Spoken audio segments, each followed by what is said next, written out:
அனைவருக்கும் காலை வணக்கம். லாஸ்ட் கிளாஸ் நம்ம growth அண்ட் டெவலப்மெண்ட் டாபிக் 5 நம்ம பார்த்தோம். ஸோ அந்த டாபிக் 5 உடைய சில கொஸ்டின்ஸ் நம்ம டிஸ்கஸ் பண்ணிட்டு டாபிக் 6 நம்ம பார்த்துருவோம். ஸோ வாங்க நம்ம காணொலிக்கு போவோம். ஸோ இந்த டாபிக் 5 உடைய ஃபர்ஸ்ட் கொஸ்டின் பாருங்க. Who develop the balance growth theory? So balance growth theory யார் டெவலப் பண்ணது? ஸோ சமநிலை வளர்ச்சி கோட்பாடு உருவாக்கியவர் யார் அப்படின்னு சொல்லி கேட்டிருக்காங்க. ஸோ இதோடைய ஃபர்ஸ்ட் ஆன்சர் பார்த்தீங்கன்னா ராக்னர் நக்சே. ஓகே. ஸோ அடுத்து இதோட எக்ஸ்பிளனேஷனோட பாருங்க. கீழே நம்ம அதோட எக்ஸ்பிளனேஷன் கொடுத்துருக்கோம். கொஸ்டின் ஆன்சர் அது கீழே எக்ஸ்பிளனேஷன். ஏன் ராகன் நக்சே அப்படின்னு சொல்லி Ragnar Nurkse develop the balance growth theory which was support by the Louis ஆலினியன் அண்ட் ரோடான். ஓகே. அடுத்த கொஸ்டின் பாருங்க. According to balance growth theory what should be a relationship between consumption, income and investment? So இந்த சம வளர்ச்சி கோட்பாட்டின் நுகர்வு, வருமானம் மற்றும் முதலீடு ஆகியவற்றின் இடையான உறவு என்ன அப்படின்னு சொல்லி கேட்டிருக்காங்க. இது சொல்லுங்க பார்ப்போம். ஸோ இது ரொம்ப ரொம்ப ஈஸியான ஒரு கொஸ்டின். ஸோ சமநிலை அப்படின்னாலே நமக்கு C is equal to Y is equal to I. So எல்லாமே நமக்கு சமமா இருக்கிறது தான் நம்ம அதை சமநிலை என்ற கருதுவோம். ஸோ சமநிலை. ஓகே. அடுத்த கொஸ்டின் பார்ப்போம். ஸோ இதோடைய உங்களுக்கு விளக்கம் கீழே கொடுத்துருக்கோம் பாருங்க. ஸோ தமிழ்லையும் இருக்கு, இங்கிலீஷ்லையும் இருக்கு. இதுக்குண்டான விளக்கம். ஸோ தெளிவான ஒரு ஆன்சர். ஸோ இந்த மாதிரி தான் நமக்கு பார்த்தீங்கன்னா டிஆர்பிலையும் நம்ம கேட்பாங்க. டிஎன் செட் எக்ஸாம், ஸோ அடுத்த அசிஸ்டன்ட் ப்ரொஃபசர் எக்ஸாம், ஸோ கேள்விகள் இந்த மாதிரி தான் இருக்கும். ஸோ நான் ஏற்கனவே சொன்ன மாதிரி தமிழ்நாட்டிலேயே பார்த்தீங்கன்னா ஒரு தரமான ஒரு எக்கனாமிக்ஸ் உடைய மெட்டீரியல் பார்த்தீங்கன்னா நம்மகிட்ட தான் இருக்கு.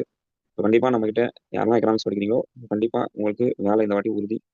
ஸோ அந்த தன்னம்பிக்கையோடய நம்மளுடைய ப்ரிப்பரேஷன் நம்ம டெய்லி நம்ம ஆரம்பிப்போம். So balance growth theory the primary addresses which type of an problem? So எந்த வகையான ஒரு ப்ராப்ளம் பேலன்ஸ் சமநிலை வளர்ச்சி கோட்பாடு அடைகிறது அப்படின்னு சொல்லி பார்த்தீங்கன்னா so demand side problem. So இதோடைய தேவை பக்க பிரச்சனைகள் தான் இது முக்கியமான ஒரு பிரச்சனையா இருக்கு. ஸோ இதுக்கு உண்டான கீழே விளக்கத்தை கொடுத்துருக்கோம். So balance growth theory tackle the demand side problem. It focus on the enlarging the market size through the simultaneous investment in the multiple industries. So இதுதான் நமக்கு ஒரு முக்கியமானது. ஸோ இங்கிலீஷ்லையும் இருக்கு, தமிழ்லையும் இருக்கு. ஓகே. அடுத்து who introduce the concept of and big push theory? So ரொம்ப ரொம்ப ஈஸியான கொஸ்டின் அண்ட் ரொம்ப ரொம்ப இம்பார்ட்டன்டான கொஸ்டின் என்னன்னா இந்த 4வது question. So big push theory இது நம்ம கடந்த ஆண்டு நிறைய பேப்பர்ல இதை பத்தி கேள்வி கேட்டிருக்காங்க. ஸோ பிக் புஷ் தியரி யார் சொன்னது பார்த்தீங்கன்னா okay option C Rose and Rodan. So உங்களுக்கு கீழே பார்த்தீங்கன்னா அதுக்கு உண்டான விளக்கம். Rose and Rodan was first economic who introduced the coordination failure model known as a big push theory 1943. இதுதான் ரொம்ப முக்கியம், 1943. ஓகே. ஸோ அடுத்த 5வது question. According to Nurkse so what is the major obstacle to develop the understanding the countries as underdeveloped countries? So obstacle to develop of an underdeveloped countries, development of underdeveloped country பார்த்தீங்கன்னா ஈஸியான answer versus of poverty. So நக்சேனாலே நமக்கு இது ஞாபகம் வந்துடும், versus of poverty. So according to Nurkse கீழே அதுக்குண்டான விளக்கத்தை கொடுத்துருக்கோம். ஸோ நம்ம இதை உங்களுக்கு ஷேர் பண்ணுறோம், நீங்கள் ஒரு பார்த்துங்க. ஓகே. அடுத்து who propound the unbalance growth theory? So unbalance growth theory யார் ப்ரொபோன் பண்ணது? So Albert Hirschman. So Albert Hirschman தான் அன்பேலன்ஸ் growth theory ப்ரொபோன் பண்ணது. அது கீழே உங்களுக்கு உண்டான விளக்கத்தை கொடுத்துருக்கோம். Was further supported by the Singer Knightberg and Paul Stigan and Roster. Okay. இந்த பேரும் நம்ம ஞாபகம் வச்சுக்கணும். ஸோ அன்பேலன்ஸ் growth தியரியை அதை ஃபர்தர் யாரெல்லாம் சப்போர்ட் பண்ணாங்க? ஸோ அதுவும் நமக்கு தேர்வு கேட்கப்படலாம். ஓகே. அடுத்த கேள்வி, அடுத்த 7வது கேள்வி. According to Hirschman the development of the chain of what? Development of chain is this equilibrium. சமநிலையின்மை தான் இதோட முக்கியமான காரணம். ஸோ அதுக்கு முன்னாடி கேள்வி விளக்கத்தை கொடுத்துருக்கோம். According to Hirschman the development is the chain of disequilibrium. The unbalance growth means the unequal growth of investment, income and consumption. Okay. அடுத்து 8வது கேள்வி. The Hickman theory, SOC and DPA are related to which type of investment? Which type of investment? பார்ப்போம். And SOC and the private and DPA is a government. Okay, very good. So கீழே அதுக்கு உண்டான social over head capital and direct productive activities. So இதுக்கு உண்டான கீழே விளக்கத்தை கொடுத்துருக்கோம். அடுத்து 9வது கேள்வி. Who are the two type of an leakage effect in the Hickman theory? Sorry, what are the two types of leakage effect? So என்ன ரெண்டு லீக்கேஜ் எஃபெக்ட் இருக்கு? Okay, very good. The forward and backward, முன்னோக்கி மற்றும் பின்னோக்கி ரெண்டு இணைப்புகள். Okay. அடுத்து 10வது question. According to Hirschman if the economy expand SOC what happened to the cost of the production? According to Hman, if the economy expand SOC expand பண்ணா என்ன production, the cost of production will be decrease. Okay, cost of production will be decrease. So அதுக்கு உண்டான ஏன் degrees ஆகுது அதுக்கு உண்டான விளக்கத்தை நம்ம கீழே கொடுத்துருக்கோம். ஸோ அதை படிச்சிருங்க. நம்ம அடுத்து நம்ம இந்த எம்சிக்ஸ் முடிச்சுட்டு அடுத்து நம்ம வகுப்புக்கு வர போகணும். ஸோ அதனால கொஞ்சம் நம்ம தரவான ஒரு கிளான்ஸாக பார்த்துட்டு போயிடலாம். Who propound the critical minimum effect theory? So critical minimum effect theory யார் ப்ரொபோன் பண்ணது? Harvey Leibenstein. So Harvey Leibenstein இதெல்லாம் நீங்கள் ஞாபகம் வச்சுக்கணும், இதெல்லாம் நமக்கு ரொம்ப முக்கியமானது. அடுத்து according to Leibenstein what are the two types of an force that involve influence and economy? நம்ம படித்தோம், டீட்டெயிலாக நோட்ஸ் நம்ம படிச்சிருக்கோம். ஸோ லெவிஸ்டைன் பொறுத்த வரைக்கும் ஸ்டாக்ஸ் அண்ட் ஸ்டிமுலேட்ஸ். ஸோ இதை பற்றி அவங்க அதிகமாக நம்ம என்ன பண்ணுவாங்கன்னா டீட்டெயிலாக எக்ஸ்பிளைன் பண்ணுவாங்க லெவிஸ்டைன் பொறுத்த வரைக்கும். ஸோ அது ஒன்றா கீழே அதுக்கு விளக்கத்தை இருக்கு. ஓகே. அடுத்து பார்த்தீங்கன்னா 13வது கேள்வி. What are the zero sum incentive according to Levestein?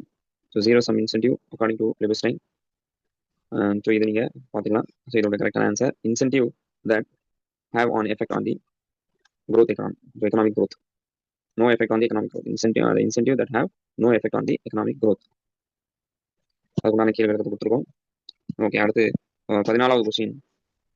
What are the positive sum incentive according to Leibenstein?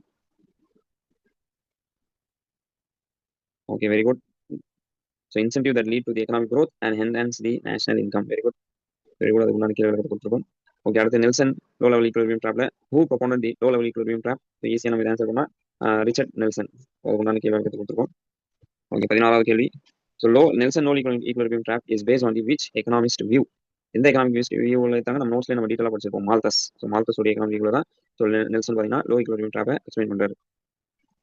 Okay, so அடுத்து in Nelson trap, what happened when the per capita income rise above the subsistence level? Okay, so the population of an initiative increase and decrease. Okay, very good.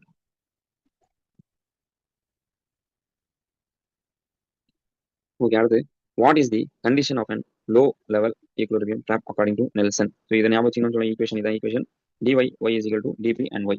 So இதோட விளக்கத்தை நம்ம கீழே டீட்டெயிலாக கொடுத்துருக்கோம். அடுத்து 19வது question. Which of the following not a factor of an responsible for the Nelson trap? Okay, so high propensity to direct additional income to invest. Okay, very good. Okay, அடுத்து பார்த்தீங்கன்னா what should be done to the escape from the Nelson equilibrium trap? So Nelson equilibrium trap இந்த escape ஆகணும் என்ன செய்யணும் அப்படின்னு சொல்லி ஒரு கேள்வி. So increase the public investment proportion. Okay, okay. So இன்னைக்கு உண்டான நம்ம அந்த டாபிக்ல இருந்து முக்கியமா இந்த 20 கொஸ்டின்ஸ் நம்ம டிஸ்கஸ் பண்ணுவோம். ஸோ 20 கொஸ்டின் பார்த்தீங்கன்னா உங்களுக்கு டீட்டெயிலாக விளக்கத்தோட இருக்கு. கண்டிப்பாக இது உங்களுக்கு ரொம்ப ரொம்ப ஹெல்ப்ஃபுல் ஆகும். ஸோ வாங்க நம்ம டாபிக் 6 உள்ள நம்ம போய்க்கலாம். Okay,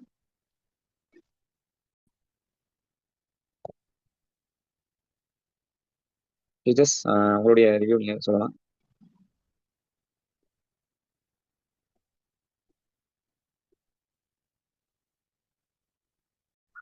good morning, good morning. இந்த கிளாஸ் ரொம்ப நல்லா இருந்துச்சு சார். ஓகே, இந்த எம்சிக்யூஸ் நம்ம டிஸ்கஸ் பண்றது அதே மாதிரி நம்மளுடைய நோட்ஸ். ஸோ இதுக்கு முன்னாடி நீங்க எங்கேயாவது படிச்சிருந்தீங்கன்னா அந்த நோட்ஸ் டீச்சர் கிளாஸ்ல வந்து சேர்ந்திருந்தேன். அது சரி சரி ஒவ்வொரு யூனிட்டுக்கு ஒவ்வொரு புக் கொடுத்தா படிக்கிறது இன்ட்ரெஸ்ட் இல்லை. ஆனா இந்த ஓகே வருஷம் வந்து அவ்வளவு ஆர்வமா இருக்கு. சாப்பிட்டு ஓகே நல்லா படிக்க ஆர்வமா இருக்கு. நல்லாவும் இருக்கு. கொஸ்டின் ஆன்சர் எல்லாமே ஒரு ஆர்வமா படிக்கிறோம். காலையில எந்திரிச்சு படிக்கிறது ரொம்ப அது பெனிஃபிட்டா இருக்கு. கிளாஸ் நல்லா இருக்கு. இந்த மாதிரி எம்சிக்யூஸ் நம்ம ஒரு டாபிக்கும் இந்த மாதிரி எம்சிக்யூஸ் கொடுத்து உங்களுக்கு யூஸ்ஃபுல்லா இருக்கா? ரொம்ப யூஸ்ஃபுல்லா இருக்கு சார். தெரியாத நல்லா தெரிஞ்சுக்கிறோம். இங்கிலீஷ்ல கொடுத்து தமிழ்ல வைக்கிறது அதுக்குள்ள அர்த்தம் எங்களுக்கு தெரியுது. இதுக்கு முன்னாடி எனக்கு அந்த அர்த்தமே தெரியல. எக்கனாமிக்ஸ் என்ன மேஜர் என்னதுன்னு தெரியாம இருந்துச்சு. இப்போ வந்து அதுக்குள்ள மீனிங் எல்லாமே நல்லா தெரியுது. Okay okay madam. இப்போ நம்ம இந்த வாட்டி நீங்க கண்டிப்பா பாஸ் பண்ணிடுவீங்களா? இந்த வாட்டி கண்டிப்பா பாஸ் பண்ணிடுவேன் சார். ஒரு கான்ஃபிடன்ட் வருது சார். ரொம்ப பாஸ் பண்ணிடுவோம். ஓகே ஓகே, நன்றி மேடம், நன்றி. Excuse me sir. சொல்லுங்க மேடம். சார் நான்லாம் 6:30க்குலாம் இங்க இருந்து ஸ்கூலுக்கு கிளம்பணும் சார். எனக்கு 1.5 ஹவருக்கு மேலே 2 ஹவர்ஸ்க்கு நான் டிராவல் பண்ணுவோம். ஓகே நீங்க ஓகே அந்த என்னால புக்கை ரிவைஸ் பண்ண முடியாது. சண்டே மட்டும் தான் புக்கை பார்க்க முடியும். அதுவுமே ஓகே ஃபுல்லுமே கவர் பண்ணி எனக்கு படிக்க முடியாது. ஆனா நீங்க கொடுக்குற அந்த எம்சிக்யூஸ் மட்டும் தான். அதான் பஸ்ல போகும்போது அப்படியே பார்த்துட்டு போறதுக்கு எனக்கு ரொம்ப யூஸ்ஃபுல்லா இருக்கு சார். Okay okay madam. ஆமா, இதுல வந்து கூட நீங்க இந்த ஒவ்வொரு டாபிக்கும் கொடுத்தீங்கன்னா கவர் பண்ணி கொடுத்தீங்கன்னா எனக்கு ரொம்ப நல்லா இருக்கும். Okay okay madam. இதுக்கு முன்னாடி நீங்க அகாடமில படிச்சது இந்த மாதிரி உங்களுக்கு ஒரு ரிவ்யூ இருந்துச்சா? கொடுப்பாங்க. ஆனா இப்படி எம்சிக்யூஸா கொடுக்க மாட்டாங்க. நோட்ஸை கொடுப்பாங்க. நானே தான் நோட்ஸ் எடுத்து எடுத்து படிக்கணும். Okay okay okay. Okay madam. Okay, வேற யாராவது? Good morning sir. Good morning. ஏற்கனவே ஒரு அகாடமில சேர்ந்து படிச்சோம் போன வருஷம். அதுல எப்படின்னா ஃபுல்லா நோட்ஸ் கொடுத்துருவாங்க. அதை படிச்சு அவங்க கொஸ்டின் கொடுப்பாங்க. அது எழுதுறது வந்து ஒண்ணுமே புரியாது. ஆனா ஏதோ ஒண்ணு எழுதி வைப்போம். ஆனா இப்ப வந்து நாங்க கிளாஸும் நடத்துறீங்க. எங்களுக்கு அந்த எம்சிக்யூ கொஸ்டின் கொடுக்கறது ரொம்ப யூஸ்ஃபுல்லா இருக்கு சார். அந்த டாபிக் முடிச்சுட்டு அதுல இருந்து கொஸ்டின் எடுக்கிறீங்களா, அது ரொம்ப ரொம்ப யூஸ்ஃபுல்லா இருக்கு சார் எங்களுக்கு. இந்த நோட்ஸ் நம்மளுடைய நோட்ஸ் எப்படி இருக்கு? எக்கனாமிக்ஸ் நோட்ஸ் கண்டிப்பா தரமா இருக்கு சார். இது நாங்க போன அகாடமில படிச்சப்ப இந்த இதெல்லாம் இல்லவே இல்லை சார். இதெல்லாம் எக்கனாமிக்ஸ்ல வந்து இப்ப நாங்க படிக்க படிக்க இதெல்லாம் எக்கனாமிக்ஸ்ல இருக்கா புதுசு புதுசா தெரியற மாதிரியே இருக்கு. ஓகே ஓகே, நன்றி நன்றி மேடம். Thank you sir. ஓகே, வேற யாராவது உங்களுடைய ரிவ்யூ சொல்றீங்க? சார் வணக்கம் சார். சார் வகுப்புல வந்து பாத்தீங்கன்னா ரெக்கார்டிங் கிடைக்குதுங்க சார். நம்ம எப்பனாலும் திரும்ப போட்டு கேட்கற மாதிரி இருக்குங்க சார். சில இடங்கள்ல அந்த ரெக்கார்டிங் இருக்காது சார். ஃபர்ஸ்ட் யூனிட்ல இருந்தே ரெக்கார்டிங் நமக்கு அவைலபிள் இருக்கறனால கொஞ்சம் ஃப்ரீ ஆஃப் மைண்ட் ஒர்க் பண்ண முடியுது. அடிக்கடி தேவைப்பட்டா நம்ம பல சர்வீஸ் பண்ணிக்கலாம். நியூவா பியூஐக்யூ அதோட பிளஸ் இப்போ உள்ள எக்ஸ்பிளனேஷனோட கொடுக்குறீங்க. அது இன்னைக்கு கொடுத்துருக்கிறது இன்னும் இதோட ரொம்ப நல்லா சிறப்பா இருக்கு sir. Thank you sir. Tamil material எப்படி இருக்கு? நம்மளுடைய economics Tamil material, English sir என்ன பொறுத்த வரைக்கும் கிளாஸ் நீங்க எடுக்கிறது எனக்கு அப்சர்வேஷன் ஆயிடுது சார். ஃபுல் 90% அப்சர்வேஷன் ஆயிடுதுங்க சார். அதுக்கப்புறம் நான் தனியா வந்து கொஞ்ச நேரம் தான் பாக்குறேன். எனக்கு அந்த கிளாஸ் கவனிக்கிறது நல்லா அட்டன் பண்ண முடியுது. இன்னும் கொஞ்சம் நல்லா ஒர்க் பண்ணி படிக்கணும்னு நினைக்கிறேன். எனக்கு ஜாப் ஒரு நாள் டைம் இல்லைங்க சார். மெட்டீரியல் வந்து பார்த்தா ரெண்டுமே நல்லா இருக்குங்க சார். தமிழ் மெட்டீரியல் நல்லா இருக்கு. நான் கிளாஸ்லயே ஃபுல்லாவே நோட் எடுத்துறதுனால நான் தமிழ் இங்கிலீஷ் மெட்டீரியல் வாங்கல. தமிழ் மெட்டீரியலே நான் சமாளிச்சிடுறேன் சார். Thank you sir. ஓகே, நன்றி. வேற யாராவது இருக்கீங்களா?